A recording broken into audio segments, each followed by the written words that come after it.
वळूयात पुढच्या बातमीकडे। मंडळी, शिंदे आणि ठाकरेंच्या शिवसेनेत 2 वर्षांपूर्वींच्या गणेशोत्सवात प्रभादेवीत पडलेली वादाची ठिणगी अजूनही पेटतीये। आगामी महापालिका निवडणुकीच्या तोंडावर उद्धव आणि राज ठाकरे एकत्र येण्याची तयारी सुरू असतानाच प्रभादेवीत दोन्ही शिवसेनेतला संघर्ष वाढत चाललाय। प्रभादेवी सर्कलच्या सुशोभीकरणाच्या निमित्तानं ठाकरे आणि शिंदेचे शिवसैनिक पुन्हा एकमेकांना भिडल्याचं समोर आलंय। त्यानिमित्तानं 2 वर्षांपूर्वी प्रभादेवी सर्कल परिसरातच समाधान सरवणकर आणि ठाकरेंच्या शिवसैनिकांमध्ये झालेल्या वादाला उजाळा देखील मिळालाय। पाहूयात एबीपी माझाचा खास रिपोर्ट।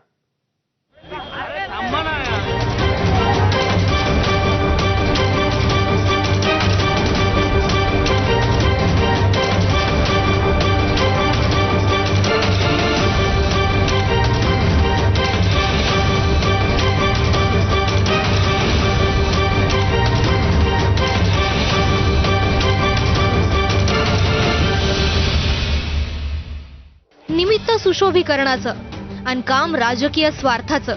मंडळी, हा राडा आहे अगदी काल परवापर्यंतच्या एकसंध शिवसैनिकांचा।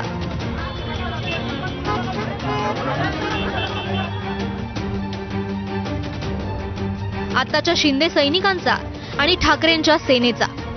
आणि त्याला कारण ठरली आहे प्रभादेवी सर्कलच्या सुशोभीकरणाची एक वर्क ऑर्डर। हा जो काही प्रभादेवी चौक आहे, हा एक 4 वर्षाआधी आमदार सदा सरवणकरांच्या निधीतनं ह्याचं सुशोभीकरण झालं होतं। गेल्या 1-2 वर्षापासून त्याची दुरावस्था झाली होती, काही टाईल्स सुटल्या होत्या आणि जी दुरुस्तीची गरज होती। आज याची दुरुस्तीची गरज असताना मी त्यासाठी पत्रव्यवहार केला। महाराष्ट्राचे जे उपमुख्यमंत्री शिंदेसाहेब, मुंबई शहराचे पालकमंत्री यांच्याकडे निधीची मागणी केली, महापालिकेकडे मागणी केली। त्यानुसार ह्या निधीतनं महापालिकेने ह्या चौकासाठी, माझ्या प्रभागासाठी मला एक काही निधी दिला 194 विभागासाठी। त्या निधीतनं हा चौक सुशोभीकरणाचं आम्ही एक काम सुरू केलेलं।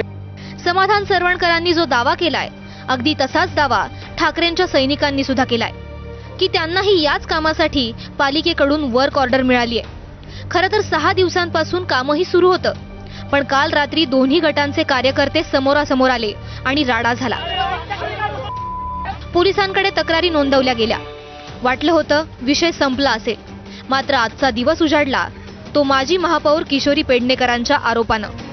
जर महानगरपालिकेमधनं फंड दिलाय असं जर त्यांचं म्हणणं असेल, तर मग आमच्यासारखे, मग आशिष चेंबूरकर असेल, मी असेल, स्नेहल आंबेकर, असे सगळेच आहेत वरी माहीममधले, त्या नगरसेवकांना फंड मिळत नाहीये।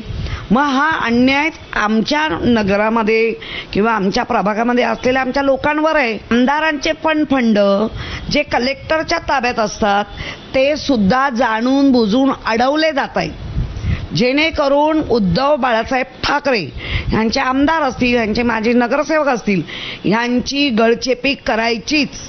विरोधी आमदारांना निधी मिळत नाही ही तक्रार आहेच, मात्र तरीही स्थानिक आमदार महेश सावंत सुशोभीकरणासह मतदारसंघात अनेक कामं करतायत असा दावा ठाकरेंच्या सेनेनं केलाय।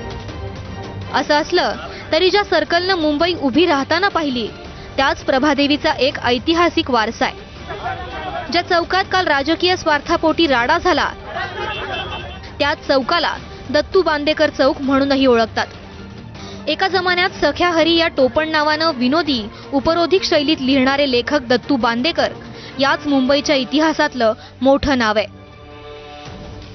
बरं, मुंबई ही मूळची श्रमिकांची, कष्टकऱ्यांची नगरी। कष्टकऱ्यांच्या त्याच नगरीतला प्रभादेवी हा एका जमान्यातला गिरणगाव। प्रभादेवी आज गगनचुंबी इमारतींनी व्यापली असली तरी मूळच्या प्रभादेवीतल्या चाळी या प्रामुख्यानं तेलुगू समाजानं बांधल्या। त्यापैकीच एक विकासक म्हणजे नागू सयाजी।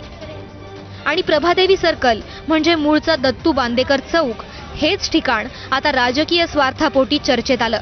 आता हेच पहा ना, इथले आधीचे आमदार होते सदा सरवणकर आणि नगरसेवक होते समाधान सरवणकर।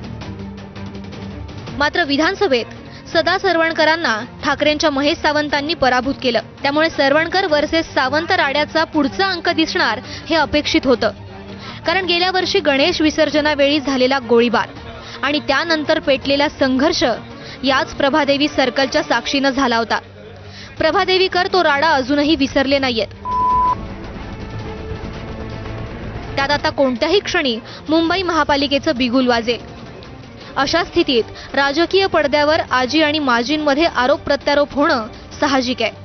पण त्यांच्या या राड्यात सर्वसामान्य मुंबईकरांनी आणि मुंबईच्या ऐतिहासिक वारशानं भरडून जाणं का सहन करावं? पण नेत्यांना त्या वारशाचा विसर पडला असावा. त्यामुळे स्थानिक जनतेनंच निवडणुकीत त्यांना धडा शिकवावा. ईशान देशमुख आणि सचिन गाडसह ब्युरो रिपोर्ट, एबीपी माझा.